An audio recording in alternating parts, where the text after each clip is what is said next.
Masechet Nedarim Daf Membet, on commence à la Mishnah au début du Daf. Amudar Ana'am Echavero Lifnei Shvit. Celui qui a fait un neder de ne pas profiter de son ami. Avant la Shemitah, Eno Yored et Torsadeo Veno Ochel Minanotot. Il n'a donc pas le droit de rentrer sur son champ, ni de manger là-bas des fruits, même qui dépassent de son champ. Ou Bashvit, quand arrive la Shemitah, Eno Yored et Torsadeo, il n'a pas le droit de rentrer dans son champ, puisqu'il est interdit en neder, Aval Ochel Minanetiot Anotot. Mais il a le droit de manger des fruits qui sortent de son champ, puisque de toute façon tout est efker, tout est abandonné, donc il n'est pas propriétaire, donc il aura le droit de profiter de ces fruits-là. Nadar amenu ma'achal lifnei shvit. Si maintenant le neder ne se rapportait que de ne pas manger de lui, mais pas de manière générale ne pas profiter de son ami, donc il y aurait des torsadeo, veno ochel min haperot. En général, il peut rentrer dans son champ puisqu'il a le droit de profiter de lui, mais sans manger des fruits puisqu'il n'a pas le droit de manger de lui. Ou bashvit yored ve'ochel, quand arrive la shemitah, il n'a plus aucun problème. Il peut rentrer dans le champ parce que il ne lui a pas interdit tout profit, et il peut même manger puisque les fruits ne sont pas à lui, ils sont tous abandonnés, tout est efker des fruits de shemitah. On a deux manières, dit la Gemara, de comprendre la Mishnah. Quand la Mishnah dit pendant la shemitah, il ne rentre pas mais il mange des fruits qui dépassent, est-ce qu'il s'agit que le neder a été fait pendant la shemitah, ou bien non, le neder a été fait avant la shemitah, et quand va arriver la shemitah, on lui dira qu'il peut manger sans rentrer. La Gemara donc nous ramène ici Rav Shmuel d'Amret Arvayou, Rav Shmuel, tous les deux disent Nechasim elo alecha. Si les neder étaient de dire comme ça, mes biens sont interdits sur toi. Lifnei shvit, avant la shemitah. Il n'a ni le droit de rentrer dans le champ ni de manger des fruits qui dépassent. Même si la shemitah va arriver, l'interdiction reste sur lui. Ce qu'on a dit qu'il peut rentrer, ça ne se rapporte pas sur le cas où le neder a été fait avant la shemitah, selon Rav Shmuel. Si le neder a été fait avant la shemitah, il va rester même pendant la shemitah, il n'aura pas le droit de rentrer ni de manger. Nadar. Mais si le neder a été fait pendant la shemitah, c'est là on a dit, de rentrer dans le champ, il n'a pas le droit, mais de manger des fruits, il a le droit parce qu'ils ne sont pas à lui. Ce sont des fruits abandonnés, des fruits de efker de shemitah, donc il aura le droit d'en profiter. Il aura le droit même d'en manger. Ça c'est Rav Shmuel. Donc Rav Shmuel dit, si le neder a été fait avant la shemitah, il est valable même pour la shemitah. Par contre, Rabbi Yochanan et Resh Lakish Amret Arvayou, Rabbi Yochanan et Resh Lakish les deux disent, Nechasai alecha lifnei shvit. Nechasai alecha. S'il interdit, il dit mes biens sont interdits sur toi. Lifnei shvit. En yored et torsadeo ven ochel minanotot. Avant la shemitah, donc il ne pourra pas rentrer dans le champ ni de manger des fruits qui dépassent. Par contre, igia shvit, quand la shemitah va arriver, eno yored et torsadeo aval ochel minanotot. Il n'aura pas le droit effectivement de rentrer dans le champ, mais il pourra manger des fruits qui dépassent. Donc nous avons ici une discussion entre Rav Shmuel d'une part, Rabbi Yochanan Resh Lakish d'autre part. Quand le neder a été fait avant la shemitah, est-ce que il va l'empêcher de profiter des fruits pendant la shemitah, oui ou non? Selon Rav Shmuel, ça va l'empêcher. Selon Rabbi Yochanan Resh Lakish, il n'y a pas de problème. L'Emabea Kamiflege. La Gemara dit, disons que leur discussion, en fait, le fond de leur discussion est de savoir justement, des Rav Shmuel, c'est vrai, Rav Shmuel et deux, ils pensent, Adam Oser Davar Shibirchuto, Afilu Likshete Mirshuto. Un homme peut interdire une chose qui lui appartient, même pour quand ça ne lui appartiendra plus. Donc ce qui m'appartient aujourd'hui, je t'interdis d'en profiter, même si demain ça sera efker, abandonné, les fruits de shemitah, tu ne pourras toujours pas en profiter. Rabbi Yochanan et Resh Lakish, c'est vrai, alors que Rabbi Yochanan et Resh Lakish, ils pensent, En adam oser davar shibirchuto, likshete mirshuto. Un homme ne peut pas interdire une chose qui est à lui, pour quand ça ne lui appartiendra plus. Puisque aujourd'hui, c'est tant que c'est à lui, il peut l'interdire, mais une fois que ça va sortir de lui, comme les fruits de shemitah, c'est terminé. Le neder va sauter automatiquement, il pourra en profiter. La Gemara dit, Vétis, est-ce que tu penses vraiment expliquer comme ça leur discussion? Mika leman de Amar, y a-t-il quelqu'un qui pense comme ça? Que en adam oser davar shebirjuto likshete mirshuto, un homme ne peut pas interdire une chose qui lui appartient pour quand ça ne va plus lui appartenir? Est-ce que Rabbi Yochanan et Resh Lakish y pensent un homme n'a pas les moyens d'interdire à son ami une chose qui sera au futur abandonnée, Imiken, si c'était comme ça, Niflege benechassim elu vekol sheken benechatzai. Ils auraient pu discuter dans un cas, Rabbi Yochanan et Resh Lakish qui ont parlé de nechatzai, mais bien, ils auraient pu dire mieux que ça. Même s'il dit c'est bien, en les montrant du doigt, en parlant de ses propres biens à lui. Donc il dit voici ces biens là qui sont devant nous, qui m'appartiennent, entre parenthèses, et je te les interdis. Quand tu dis ces biens là qui sont devant nous, je te les interdis, je pourrais entendre de là, je te les interdis même quand ils sont plus à moi. Alors quand tu dis mes biens, là, je pourrais entendre que c'est limité à tant que c'est à lui. Si maintenant tu dis que Rabbi Yochanan et Resh Lakish y pense, que de manière générale, un homme n'a pas les moyens d'interdire une chose, même qui lui appartient aujourd'hui, pour quand ça ne va plus lui appartenir, si tu penses comme ça, pourquoi Rabbi Yochanan et Resh Lakish ont parlé d'un cas où il a dit je t'interdis mes biens?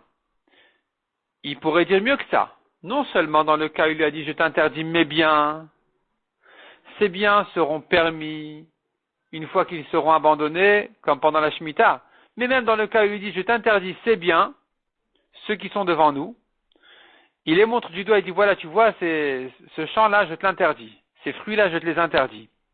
Eh bien même malgré qu'il n'a pas précisé les miens, et qu'on pourrait sous-entendre de là, même quand ils seront plus à moi, ils resteront interdits, même dans ce cas-là, selon Rabbi Yochanan et Resh Lakish, tu n'es pas capable, tu n'as pas les moyens de les interdire une fois qu'ils vont sortir de ton domaine, de ta propriété. Donc, on ne comprend pas premièrement pourquoi Rabbi Yochanan et Resh Lakish ont dit je t'interdis mes biens. Il devrait dire plus fort que ça. Je t'interdis ces fruits-là, ce champ-là, je t'interdis, et donc la récolte de ce champ sera interdite à toi. Et même dans ce cas-là, selon Rabbi Yochanan et Resh Lakish, d'après notre explication, il ne sera pas interdit pendant la Shemitah, il pourra les manger. Vetou deuxièmement. Hatnan d'Adam, Oser davar shebirchuto lekshete mirchuto. Nous avons une Mishnah qui dit clairement, un homme peut interdire une chose qui aujourd'hui est à lui, même pour quand ça ne sera plus à lui. Detnan Omer Livno. On voit dans une Mishnah un homme qui dit à son fils, Konam shatan et enali. Je t'interdis en Konam de profiter de moi. Met, il ira chez nous. Si cet homme-là, il meurt, le fils va l'hériter. Si par contre il a précisé, il a dit clairement, Bechayav uf moto, il lui dit comme ça, dans sa vie et après sa mort, tu ne pourras pas profiter de moi. Le père dit à son fils qu'il ne pourra pas profiter de lui, ni de son vivant, ni après sa mort. On tourne la page, ils mettent le Hirachenu. Une fois qu'il meurt, le fils ne pourra pas profiter de l'héritage. Donc tu vois qu'un homme peut interdire quelque chose qui lui appartient, même pour quand ça va sortir de sa propriété. Donc pourquoi est-ce que Rabbi Yochanan et Resh Lakish permettent ici de profiter des fruits de la Shemitah? Répond la Gemara, Shani Acha, c'est différent ici. Des cas Amar le Bechayav ou Moto. Dans le cas où le père a précisé clairement à son fils, il a dit de son vivant et après sa mort, puisqu'il a dit clairement, là le neder il sera valable même après sa mort. Tandis que dans le cas où il ne lui a pas précisé, je t'interdis la récolte de mon champ aujourd'hui et même pendant la Shemitah, puisqu'il n'a pas précisé même pendant la Shemitah, arrive la Shemitah, le neder il saute. Il peut manger des fruits. Donc, en principe, il ne peut pas interdire une chose pour la Shemitah. C'est-à-dire, la Shemitah n'est pas inclue automatiquement dans le neder. Mikol Makom Kashia. La Gemara dit, mais cependant, on revient à notre première question. À notre première question on a demandé, pourquoi est-ce que Rabbi Yochanan et Resh Lakish ont parlé d'un cas où il a dit, je t'interdis mes biens. Sous-entendu, c'est que dans ce cas-là, où, quand arrive la Shemitah, on dira, c'est plus à lui, il peut en profiter. Il peut les manger. Dis mieux que ça. Dis, je t'interdis la récolte de ce champ, et malgré tout, quand arrive la Shemitah, il peut en profiter, malgré qu'il n'a pas précisé ma récolte, mon champ, dès que c'est lui qui parle, il ne peut pas interdire plus que quand c'est à lui. Selon notre explication, on devrait dire mieux que ça. On devrait dire même dans ce cas-là, que quand arrive la Shemitah, le neder il saute. Et là répond la Gemara. Il n'y a pas de discussion dans le cas où il a dit, c'est bien là, cette récolte, ce champ, il n'y a pas de discussion, tout le monde est d'accord, que puisqu'il est interdit en neder, même quand va arriver la Shemitah, même quand c'est plus à lui, ça reste interdit. Un homme peut interdire une chose qui est à lui, même pour quand ça va sortir de sa propriété. Qui pligue ben chassai. Leur discussion n'est que dans le cas où il a dit, mais bien à moi. je t'interdis ma récolte de mon champ. C'est là où ils sont en discussion. Rav Shmuel Savre, Loshna Nechasim Elu Loshna Nechasai, aussi bien dans le cas où il a dit Nechasim Elu, cette récolte de ce champ, les récoltes de ce champ, ou bien il a dit de mon champ, dans tous les cas, Adam Oser. Un homme interdit, même quand il a dit la récolte de mon champ je t'interdis, elle reste interdite même quand c'est abandonné, même quand arrive la Shemitah, eh bien puisqu'il l'a interdite à un moment où c'était à lui, ça reste interdit même ensuite, quand ça sera déjà abandonné en Shemitah. Donc, selon Rav Shmuel, il n'aura pas le droit même pendant la Shemitah d'en profiter. Le seul cas où il pourra manger, qui est le cas de la Mishnah, c'est dans le cas où pendant la Shemitah il a fait le Neder. Mais s'il a fait le Neder avant la Shemitah, le Neder il est fort même pendant la Shemitah. Ve Rabbi Yochanan Resh Lakish Samre. Alors que Rabbi Yochanan Resh Lakish il pense, il faudrait distinguer entre les cas. Nechasim, Elu, Adam Oser. Nechasai en Adam Oser. S'il a dit ce champ, la récolte de ce champ je l'interdis, ça restera interdit même pendant la Shemitah.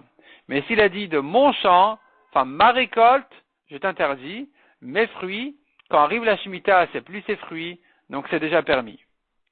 Demande la Gemara au Mika Leman de Amar. Y a-t-il quelqu'un qui pense que Loshna Nechasim Elu Loshna Nechasai, on n'a pas à distinguer entre ses biens et mes biens? Il n'y a pas de différence? Est-ce qu'il y a quelqu'un qui pense comme Rav Shmuel, de dire qu'on ne va pas distinguer entre l'un et l'autre? Ve'atnan. Alors nous avons une Mishnah qui dit clairement, Omer la Chavero Konam le Torbetra Shani Nichnas. Un homme qui dit à son ami, en Konam, en Eder, que je ne rentre pas dans ta maison. Sadra Shani Lokar, ton champ, je n'achète pas. Met Oshem Charole Acher, si maintenant le propriétaire est mort ou il a vendu à quelqu'un d'autre, Moutar. Celui qui a fait le Neder aura le droit de l'acheter, aura le droit d'en profiter. Puisque c'est plus à lui.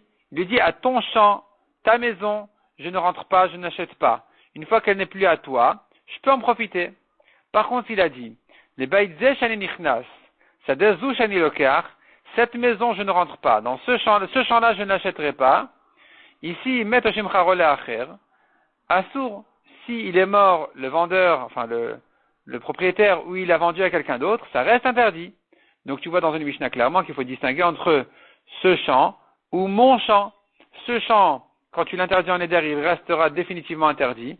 Mon champ, c'est que tant qu'il est à moi. Donc pourquoi Rav Shmuel ne font pas cette distinction? Et là répond la Gemara. Ki amre Rabbi Yochanan Resh Lakish benechasai. Rabbi Yochanan et Resh Lakish qui ont dit que dès qu'arrive la Shemitah, on craint plus le neder, c'est quand il a dit mes biens, je t'interdis mes fruits. Une fois qu'arrive la Shemitah, on lui dira c'est plus tes fruits, je peux en manger. Rav Shmuel d'amre, Rav Shmuel benechassim elu. Ce que Rav Shmuel ont dit que le neder, on le craint même pendant la Shemitah puisqu'il a été fait avant, il s'agit du cas où il a interdit cette récolte, ce champ. Il a dit ces biens-là. Vélo appliqué, donc il n'y a plus de discussion, il n'y a plus de marloquette entre Rabbi Yochanan et Resh Lakish d'un côté, Rav Shmuel d'un autre côté. Il parle des deux cas différents. Rav Shmuel parle d'un cas, Rabbi Yochanan et Resh Lakish parle d'un autre cas. Ça dépend s'il a dit c'est bien. Dans ce cas-là, ça restera interdit pendant la Shemitah. C'est ça que Rav Shmuel ont parlé. Rabbi Yochanan et Resh Lakish ont dit non. Pas non. Ils ont dit mais s'il a dit mais bien, là, une fois qu'arrive la Shemitah, on ne craint plus son problème, on ne craint plus son éder. On a vu dans la Mishnah que pendant la Shemitah, il ne peut pas rentrer dans le champ. Même s'il a le droit de manger des fruits à l'extérieur, de rentrer dans le champ, ça sera interdit. Maïshna demande à Gemara, en quoi est différent de Ochel Minanotot, des Peredevke Rainun? Tu lui permets de manger des fruits qui sortent parce que les fruits sont abandonnés, c'est la Shemitah. Aranami Afkera, le champ lui-même aussi, il est aussi abandonné. Quand la Torah a abandonné les fruits, automatiquement elle a permis aux gens de rentrer dans le champ, qui est une propriété privée théoriquement, mais il peut rentrer pour profiter des fruits et les cueillir, personne ne peut l'empêcher de rentrer dans le champ. Donc, pourquoi ici, tu lui permets de prendre des fruits qui sont dehors et pas de rentrer dans le champ? Il devrait pouvoir rentrer dans le champ et le neder ne pourrait pas lui interdire de le faire puisque le propriétaire n'est pas propriétaire pendant la Shemitah d'empêcher les gens de rentrer dans son champ pour cueillir des fruits. Il répond la Gemara Marula Bavdin Ilanot à la Gvulim. Il s'agit que les arbres sont sur la frontière, il n'y a pas de raison de rentrer dans le champ, il peut les prendre les fruits de l'extérieur, donc on n'a pas de raison de lui permettre de rentrer dans le champ pour rien. Rabbi Shimon ben Eliakim Amar, deuxième réponse, dit la Gemara, Gzera Shema Ishe Ba'amida. C'est une Gzera que les Chachamim lui ont interdit de rentrer dans le champ, de peur qu'il s'attarde là-bas. Rentrer pour cueillir, c'est permis. Rentrer pour fumer, c'est interdit. Donc, tu lui permets de rentrer pour cueillir, il va s'attarder là-bas, il va s'oublier, il va rester dans le champ plus que ce qu'il a le droit, et donc on va lui interdire complètement de rentrer là-bas. C'est pour ça qu'on lui a dit, prends des fruits de l'extérieur, ne rentre pas dans le champ de peur que tu t'attardes là-bas. Donc finalement, selon la manière de la conclusion de la Gemara de comprendre la discussion de Rabbi Yochanan Resh Lakish en face de Rabbi Shmuel, de dire qu'en réalité il parle de deux cas différents et qu'il n'y a pas de marloquette ici entre eux, finalement il se trouve que dans notre Mishnah, il s'agit du cas où il a dit, selon l'explication du Ran, il s'agit du cas où il a dit je t'interdis ce champ-là, ces biens qui sont devant nous, je les interdis, et que donc s'il a fait ce neder avant la Shemitah, il n'aura pas le droit d'en profiter même quand la Shemitah va arriver. C'est ce que la Mishnah a commencé en disant qu'il n'aura pas le droit, si le neder a été fait avant la Shemitah, il n'aura pas le droit de rentrer dans le champ ni de profiter des fruits, même qui dépassent, c'est-à-dire même pendant la Shemitah, le neder ne saute pas, on craint toujours son neder, puisqu'il n'a pas dit mais bien à moi, et que donc le seul cas où il pourra en profiter, il pourra manger des fruits qui sortent, c'est que si le neder a été fait uniquement pendant la Shemitah, où là je dis que même s'il a dit je t'interdis de manger de ces fruits-là, de ce champ-là, il pourra en manger puisqu'ils ne sont déjà plus à lui. Et c'est donc de ce cas-là que la Mishnah parle. Mais effectivement, dans le cas où il lui aurait dit mes fruits, mes biens, tout le monde serait d'accord, Rabbi Yochanan Resh Lakish comme Rabbi Shmuel, que si ce neder, même si ce neder a été fait avant la Shemitah, quand la Shemitah va arriver, on ne craint plus son neder puisqu'il a précisé mes biens. Donc c'est pas de ça qu'il s'agit dans la Mishnah. Dans la Mishnah, il a dit, dans notre Mishnah, il s'agit du cas où il a dit, ces biens-là seront interdits à toi, et que donc même s'il a fait le neder avant la Shemitah, il doit le craindre pendant la Shemitah, et comme on a dit, c'est que si le neder a été fait pendant la Shemitah, qu'il n'a pas à le craindre.